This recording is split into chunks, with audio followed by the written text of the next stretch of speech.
قد يخيل للناظر إلى هذه المرأة الثلاثينية أن لها قريبا توفي بالأمس، فأتت تبكي لفراقه ساعات وتمضي، لكنها قصة حب متبادلة بين زوجين جمعهما القدر في عشق الزوجية حينا من دهر، فأخذ الموت أحدا منهما لتبدأ تفاصيل الوفاء.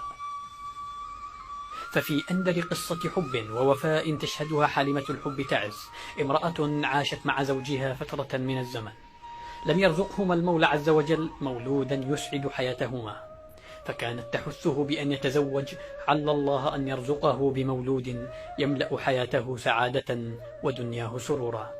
لكنه وفاء المحب لحبيبه، رفض أن تأتي امرأة أخرى تنافسها حبه وتشعل فتيل الغيرة في أرجاء المنزل، وبين حث الزوجة للزوج على الإتيان بأخرى ورفض الزوج ودون سابق إنذار انتقل حبيبها إلى الدار الآخرة، تاركا لها من متاع الدنيا الكثير من عقارات وأموال ما يجعلها تعيش ملكة في خدرها، لكنها أبت إلا أن تبادل وفاءه بوفاء وتكمل عمرها نهارا مع قبره وليلا مناجاة له بالغفران وابتهالا للحاق به.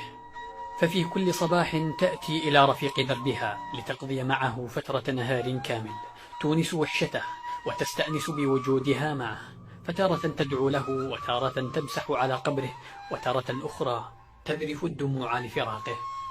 وفاء قل أن تجد له مثيلا في هذا الزمن.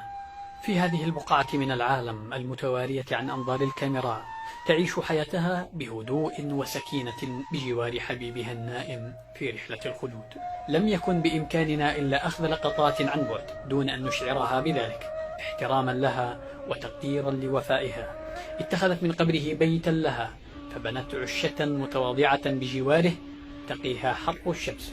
اقترب الفريق عند ذهابها لجلب الماء الذي تستخدمه في سقاء المارة ورشه على قبر زوجها. لم يستطع أحد إقناعها من المكوث جوار قبر زوجها، علما بأنها تحفظ القرآن كاملا كما سمعنا من أهالي المنطقة.